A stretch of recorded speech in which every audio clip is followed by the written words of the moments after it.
Oi, nesse vídeo eu converso com você sobre a via das pentoses fosfato. Eu montei esse material mais como um guia de estudos para tentar simplificar essa rota metabólica, porque às vezes ela dá um nó durante o raciocínio, a interpretação também, de como ela realmente funciona. Porque ela tem um vai e vem, como a gente já vai ver ali, que pode às vezes trazer alguma confusão.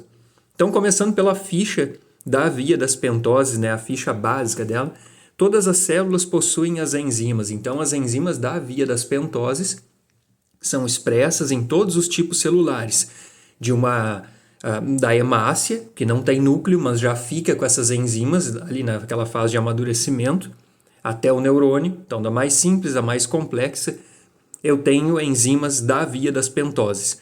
Nas hemácias, voltando, como não tem núcleo, eu não tenho regulação da expressão gênica quando essas células já estão circulando. Já nos neurônios, no hepatócito, na fibra muscular, fibra cardíaca, qualquer outra célula que perguntarem, aí eu tenho o controle da expressão gênica, ou seja, eu posso aumentar a quantidade daquela enzima. Todas as enzimas da via das pentoses ficam no citoplasma. Então, eu não preciso de uma organela específica para fazer a via das pentoses. Citoplasma toda célula tem. É um jeito meio grosseiro de dizer que é uma via comum, então, a todos os tipos celulares. Ela tem duas fases. Uma fase oxidativa, como o nome diz, de oxirreduções, de oxidação de intermediários dessa via, e produção de uma molécula que tem elétrons oriundos daqueles intermediários, que é o NADPH. Então, são reações de transferência de elétrons. Nessa fase oxidativa, além do NADPH, também produz a ribose 5-fosfato. A fase não oxidativa também produz ribose 5-fosfato, mas não produz NADPH. Então, essa fase não oxidativa não envolve oxirreduções como aquela que produziu o NADPH. Meio óbvio, né? Só para deixar bem claro isso. Essa via, de todas que já foram vistas aqui no canal, ela não tem papel energético. É uma via de produção do NADPH e da ribose 5-fosfato e pronto. Esses são os produtos dela. Ela tem uma forte integração com a glicólise, como vai ser visto. Eu consumo um intermediário da glicólise na via das pentoses fosfato. Então, indo direto à via que é para começar a fase oxidativa da via das pentoses, eu tenho aqui a entrada de glicose em uma célula que vai ocorrer por algum dos glúteos, né, aqueles transportadores de glicose. É legal sempre lembrar assim de que célula que a gente está falando para ver qual é o glúteo. Isso vai nos indicar também o momento metabólico, ou estado metabólico, no qual aquela célula vai poder captar a glicose. Por exemplo, o fígado não capta glicose da circulação durante o jejum, porque ele tem o GLUT2, que tem uma baixa afinidade ou força de interação com a glicose. Então, eu preciso estar em um estado alimentado que tenha induzido hiperglicemia para o fígado captar a glicose do sangue. Aí ele faria a via das pentoses por esse caminho que está sendo mostrado. As hemácias, os neurônios, então eles conseguem captar glicose mesmo no jejum. Então, dependendo, eu posso ter uma via das pentoses mais lenta, mas ativa ainda nesses tipos celulares mesmo no jejum. Já vai ficar mais claro por que eu estou dizendo esse porém aí para jejum, né?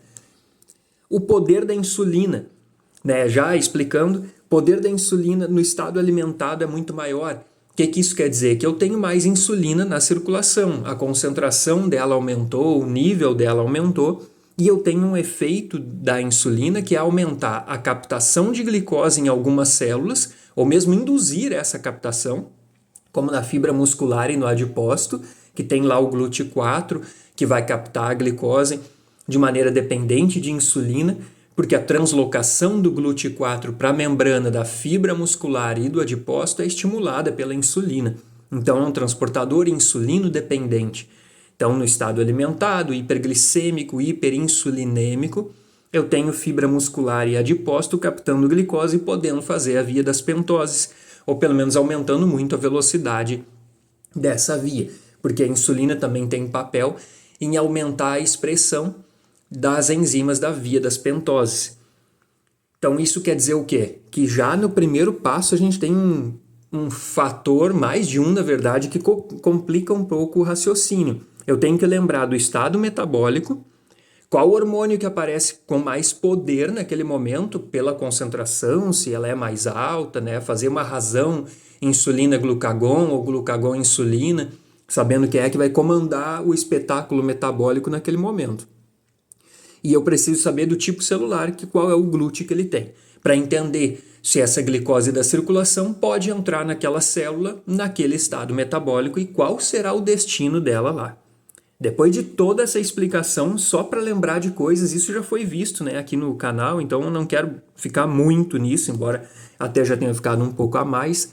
Mas quando eu tenho a glicose dentro da célula, investi na captação dela, ou ela já entrou de maneira mais fácil, eu vou fosforilar a glicose no primeiro passo da glicólise. Então aqui ou é a hexocinase, aquelas mais gerais, ou a glicosinase, que também é uma hexocinase, é aquela número 4, em número romano, né? Essa glicosinase é expressa no fígado e no pâncreas. Então eu tenho aí uma diferença nesse primeiro passo da glicólise, gerando uma glicose 6-fosfato, né? Eu boto a carga negativa para a gente lembrar que eu tenho uma transferência aqui de um grupo químico que transfere também uma carga elétrica negativa para a molécula de glicose, e agora ela tem um valor energético maior e também fica presa dentro da célula com esse passo da fosforilação. De novo, isso já foi visto em detalhes num vídeo de glicólise que está aí já publicado há algum tempo no canal. Essa glicose 6-fosfato, presa agora na célula por ter uma carga negativa, pode ter vários destinos. Pode ser glicolítico, o destino dela, pode ser síntese de glicogênio, como é a glicogênese. E na via das pentoses, o primeiro passo já é a de uma oxirredução. Eu chamo de oxirredução porque uma molécula é reduzida às custas da oxidação da outra. Ou seja, elétrons são transferidos da glicose 6-fosfato para o NADP. Ele reduzido agora se chama NADPH e na reação se forma um próton livre. A enzima que faz isso é a glicose 6-fosfato desidrogenase, que é induzível pela insulina. Então aumenta a quantidade dessa enzima quando eu estiver em um estado hiperglicêmico e hiperinsulinêmico, como eu disse no início. Isso é parte da interpretação da via, né? Então por isso que eu sempre recomendo, não adianta decorar nome por nome desse se não sabe quando a coisa acontece, se não sabe para que lado que vai, como que é regulada, por que se fala tanto em hormônio. Né? Então eu tento mostrar que eu nem trago fórmula química porque não vai mudar o raciocínio em cima da estratégia dessa via. Para mim isso é muito mais importante, é saber quando usa, para que serve. Né? Esse é o papel da bioquímica. Detalhes de reação, nem livro às vezes trazem. Então, alguns livros não têm essa pegada bem da estrutura, né, e tal. Então a glicose 6-fosfato tem outros destinos e vem para essa oxirredução, já gerando NADPH por essa desidrogenase que é induzível. Se forma a molécula de 6-fosfogliconolactona, que imediatamente pela glicolactonase ou só lactonase, como aparece em alguns livros, é transformada em 6-fosfogliconato, que sofre mais uma oxirredução, gerando NADPH de novo, também por uma desidrogenase dessa molécula. Chamada, né, geralmente 6-fosfogliconato desidrogenase. Isso aqui dá para se dizer que é uma descarboxilação oxidativa, descarboxilação, porque se remove um átomo de carbono daquela molécula. De 6 carbonos, então ela vai para 5. Por isso agora a via das pentoses, né? Eu vou gerar moléculas que têm 5 carbonos e elas que são as mais importantes aqui, além do NADPH. Essa ribulose 5-fosfato, ou por uma reação mediada pela isomerase, ou por uma epimerase, é transformada na ribose 5-fosfato ou em xilulose 5-fosfato. Cada uma dessas tem 5 carbonos. A ribose 5-fosfato é mais famosa dessas aqui, porque se sabe que a partir dela se produz o fosforribosil pirofosfato, o PRPP. É uma reação que depende da PRPP sintetase e de ATP. Então eu consumo energia, dá para falar assim de maneira simplificada, nessa reação, e o PRPP vai ser usado na síntese de nucleotídeos, tanto os de bases púricas quanto pirimidínicas. E esses nucleotídeos são o bloco de construção aí dos ácidos nucleicos, né, como DNA e RNA. Então a gente já vê uma coisa aqui. Quer dizer que célula que não tem núcleo, como é a hemácia, não vai precisar de nucleotídeo para fazer ácido nucleico. É exatamente isso. Então já se vê assim que essa fase oxidativa produz NADPH e ribose 5, mas nem toda célula vai usar isso aqui. Também ou porque ela não tem núcleo ou dependendo do momento metabólico. Eu já estou explicando isso porque depois a fase oxidativa, como se vê, ela é toda irreversível. Né? O primeiro passo, o segundo, o terceiro e só esse último estágio da fase oxidativa que tem reversibilidade. Então aqui uma pentose pode se transformar em outra. De fato isso fica indo e vindo. É legal entender isso também. Só que se eu tenho uma célula que naquele momento não precisa da ribose 5 para fazer o PRPP, não é legal que eu fique nesse vai e vem, trancando, entre aspas, moléculas que podem ter outra utilidade. Porque veja bem, eu tirei intermediário da glicólise para investir na via das pentoses. Agora eu chego aqui no final, não quero a ribose 5-fosfato e vou perder esse monte de carbono? Ah, certamente não. Então, para isso que serve a fase não oxidativa também. Veja bem, se eu não quero fazer o PRPP, como está aqui, eu vou devolver esses carbonos para a glicólise. Como é que eu posso fazer isso? Pois eu volto aqui na fase oxidativa. Bom, pega aquelas 3 pentoses, elas são transformadas uma na outra, né? Ou seja, na medida que aparece ribulose 5-fosfato, ora ela vem a ribose 5, ora ela vem a xilulose 5. Não é que a molécula esteja sendo dividida em duas. A primeira ribulose, por exemplo, vai a ribose 5. A segunda, que acabou de ser produzida de novo pela fase oxidativa, vai a xilulose. Então eu vou aumentando a quantidade dessas pentoses até chegar num equilíbrio. E nesse equilíbrio elas ficam se transformando uma na outra. Cada uma delas tem 5 carbonos e, repetindo, isso não é a quebra desta molécula em duas. É só a transformação, ora em ribose 5, ora em xilulose 5-fosfato. Para devolver os carbonos presentes na ribose 5 para a glicólise, quando eu não precisar da ribose 5, eu tenho uma enzima chamada transcetolase, que é dependente de tiamina pirofosfato, derivado lá da vitamina B1. Eu junto uma ribose 5 com uma xilulose 5-fosfato, cada uma com 5 carbonos, então eu vou ter no momento alguma coisa, sei lá, com 10 carbonos, ou pelo menos estou lidando com 10 carbonos, e aí esses 10 carbonos, 7 deles vêm para cedoheptulose, 7-fosfato, e 3 ficam no gliceraldeído 3-fosfato, que já é o intermediário da glicólise. Pode ir para lá? Pode. Mas ainda eu posso misturar esses dois, que eu mantive aqui os 10 carbonos, né, lidando com uma molécula de 7 e outra com 3, misturo eles pela transaldolase e vou gerar a eritrose 4-fosfato e a frutose 6. Continuo com 10 carbonos e gerei mais um intermediário da glicólise. Pode voltar para a glicólise? Pode. Em alguns livros termina aqui a via das pentoses. A fase não oxidativa terminaria aqui, mas tem um deles, o Thomas Devlin, que se não me engano parou na 7ª edição. Tá meio atrasadinho, mas é muito bom para áreas biológicas e médicas, sem problema.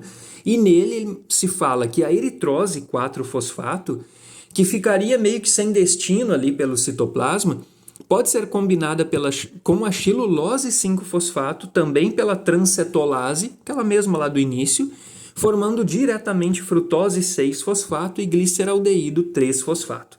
O que isso quer dizer? Que por esse caminho, que aparece em pelo menos um livro aí, usado na graduação, na pós-graduação, eu tenho a devolução completa de carbonos que apareceram naquelas pentoses para a glicólise. Aí eu não vou ter um prejuízo na glicólise por lá na fase oxidativa ter removido a intermediário que era a glicose 6-fosfato. Então volta aqui, sem pressa, vamos olhar isso aí. A glicose 6-fosfato foi removida da glicólise e entrou na fase oxidativa da via das pentoses.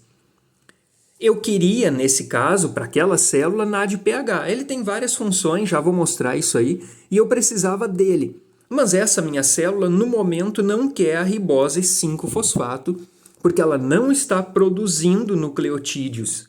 Então ela não precisa fazer o PRPP para síntese de um nucleotídeo. Essa ribose vai ficar parada no citoplasma? De jeito nenhum. Eu converto ela, junto com a xilulose, 5-fosfato, em cedoheptulose e gliceraldeído 3-fosfato. E agora eles vão até frutose 6-fosfato e gliceraldeído 3-fosfato, que são ambos intermediários da glicólise. E aí eu tenho a fase não oxidativa. Não oxidei ninguém e todas as reações são reversíveis. Então é legal olhar para isso também quando estudar. Quer decorar nome ou tem facilidade com isso? Legal, é bom saber os nomes mesmo para se guiar dentro da via, para reconhecer que vias usam moléculas idênticas ou parecidas, né? Uma pode ter vindo da outra. É legal nesse sentido, para lembrar de regulação, nome de enzima, sei lá, se uma deficiência de vitamina afeta aquela enzima, aí sabe o nome, sabe a vitamina, como coloquei aqui. A aula também é assim, né? A minha, pelo menos, mas o olho voltado para a estratégia da via. Se não entender para que serve aquela via e quando que ela vai estar mais ou menos ativa, então não tem como chegar numa boa conclusão, um bom raciocínio em cima dela. E a via das pentoses é um desafio. Então, 2 fases, uma irreversível, como essa que está aqui, e uma reversível, que tem um papel de chegar na ribose 5-fosfato também por outro caminho. E isso é novo. Veja bem, pode ser que eu não precise agora do NADPH. No exemplo anterior eu disse, a célula quer o NADPH, precisa dele, sei lá, para síntese de lipídios, que consome muito. No entanto, essa célula não precisa da ribose 5, né? Foi esse o exemplo que eu dei antes. Então devolve ela pela fase não oxidativa para a glicólise. No entanto, agora eu posso ter uma célula que não quer o NADPH e ele inibe essas reações. Não só ele como um efetor alostérico, como outro raciocínio disso. Sempre que eu tiver muito NADPH, significa que eu tenho menos NADP. Ou seja, eu tenho muito da molécula reduzida e tenho menos da oxidada. Eu consumi a oxidada para gerar a reduzida. Então diminuiu o aporte ou a oferta de NADP, o oxidado. Então esse carinha aqui está em baixa. Menor quantidade, menor chance de a reação ocorrer. Então pode ser tanto NADPH inibindo a própria produção, atuando nessas enzimas, quanto uma queda na oferta de NADP. São os dois, na verdade, ao mesmo tempo. Certo, se eu não quero o NADPH e ele bloqueia toda a fase oxidativa, ela não ocorre, então como que eu chego em ribose 5 para essa célula produzir um nucleotídeo? Para daí construir um ácido nucleico qualquer, porque ela está expressando enzimas, proteínas em geral. Como é que eu vou chegar na ribose 5 se a fase oxidativa está trancada, está bloqueada? Bom, então tu vai chegar nela pela fase não oxidativa. A frutose 6-fosfato junto com gliceraldeído 3, pelas reações reversíveis, voltam a ser ribose 5-fosfato. Então as enzimas são reversíveis, eu vou e venho nessa via, e a fase oxidativa vai servir como uma entrada, um outro acesso à ribose 5-fosfato. Por isso que lá no início eu disse, essa via metabólica tem 2 fases, uma oxidativa que produz NADPH e ribose 5 e uma não oxidativa que produz também a ribose 5. Então nessa molécula eu chego por qualquer uma das fases. No NADPH eu chego apenas pela fase oxidativa. Então aqui tem a via, vocês podem dar uma olhada com calma aí, vão pausar ou deixar o vídeo mais lento, sei lá como vão fazer, mas vão acompanhar muito bem como é que eu consigo chegar nessa moléculazinha de ribose 5. Dá para entender isso como assim, a importância da molécula, né? Não é uma importância bioenergética, mas se eu estiver expressando genes para chegar numa maior quantidade de uma enzima, por exemplo, eu vou precisar de muitos nucleotídeos para fazer o RNA mensageiro. E depois de processar ele, mandar aquele RNA mensageiro para o citoplasma para usar aí na síntese de proteínas. Então não pode realmente faltar ribose 5-fosfato. Se sabe, claro, que o fígado tem um importante papel na síntese das bases nitrogenadas, ele exporta isso para as outras células, mas a base nitrogenada não é nada sem aquela porção de açúcar no nucleotídeo. Então a célula mesmo pode fazer aquilo dependendo das bases que ela mesma produz, alguns casos produzem, ou que venha do fígado. Aí junta todo mundo e vai ter ali as púricas e as pirimidínicas para fazer o RNA mensageiro. Ou é um reparo no DNA, alguma coisa que vai precisar do desoxirribonucleotídeo, né? Lembrando que ele tem um nome diferente por causa da estrutura do DNA. Então, fase oxidativa, fase não oxidativa tem esse papel na via das pentoses. Um resuminho aqui nesse guia de estudos, né, só para citar. Se a célula precisa de NADPH, qual fase que eu vou fazer? Fase oxidativa, só ela produz NADPH.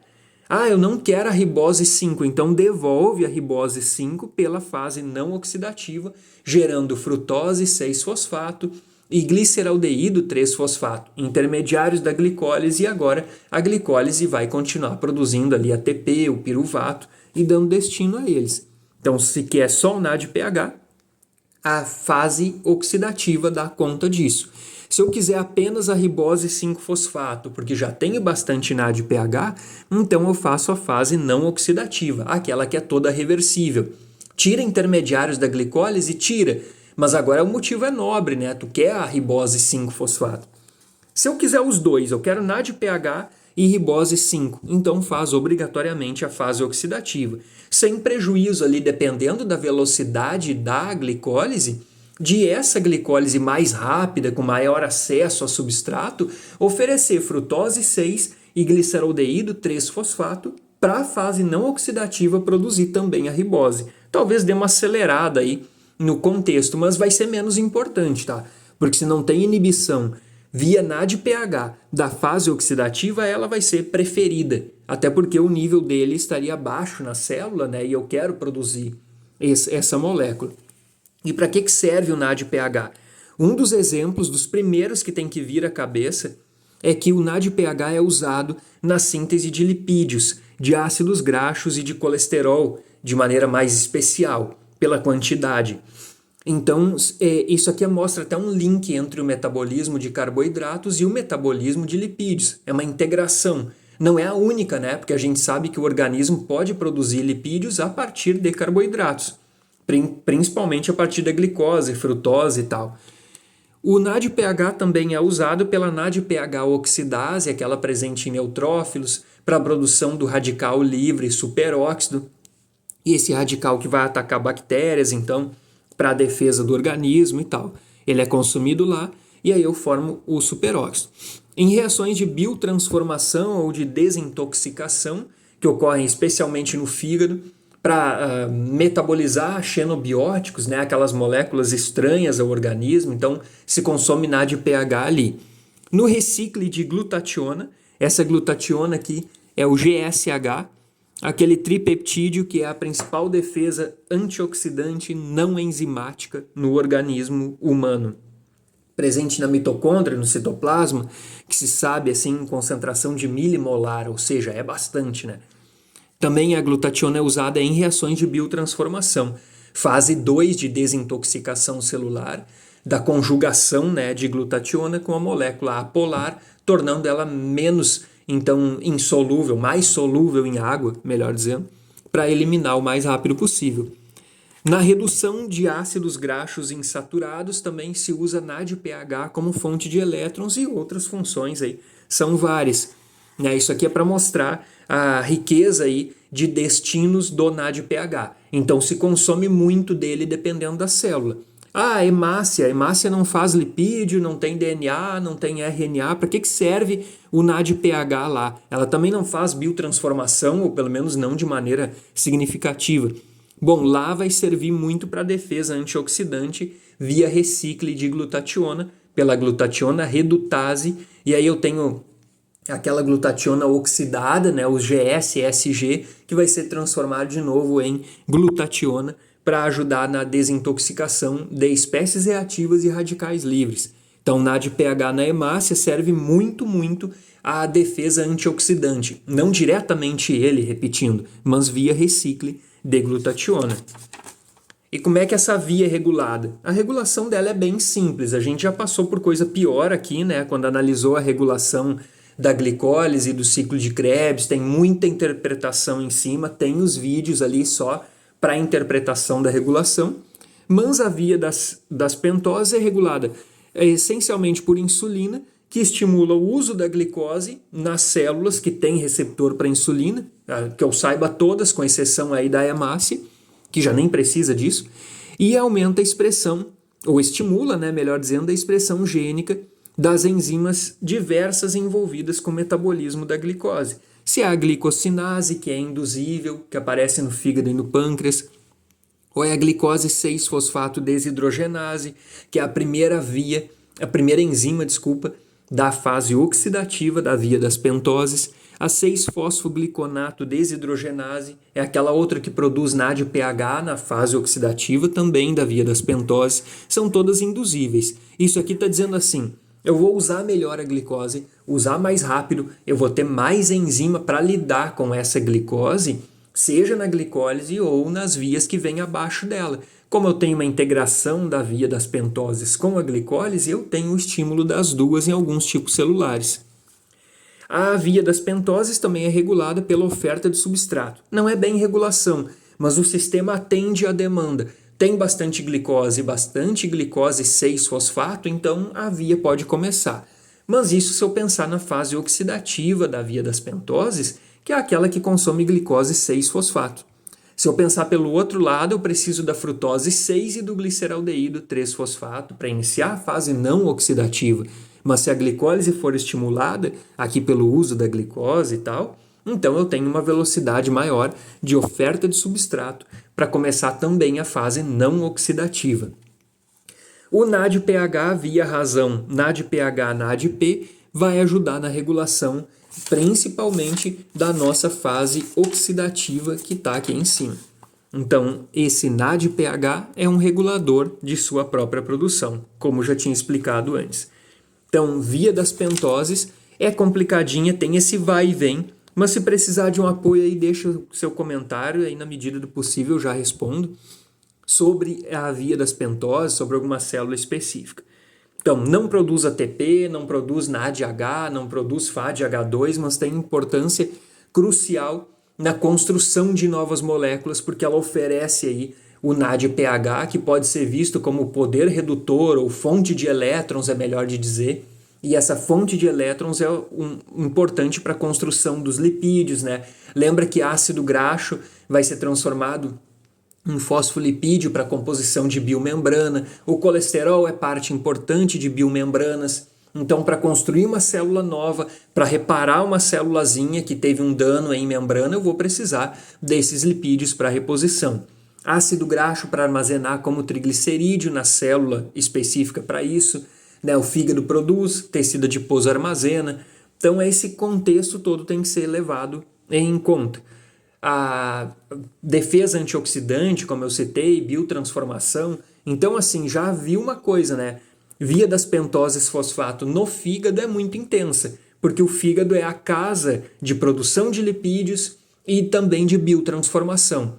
E muito xenobiótico que passar por lá, seja até um fármaco, uma molécula de origem vegetal, origem marinha, sei lá, presente na dieta ou suplemento, passando pelo fígado tem que ser metabolizada porque é estranha ao organismo, é potencialmente tóxica. Toda molécula é, mas uma que é estranha ao teu organismo, pior ainda.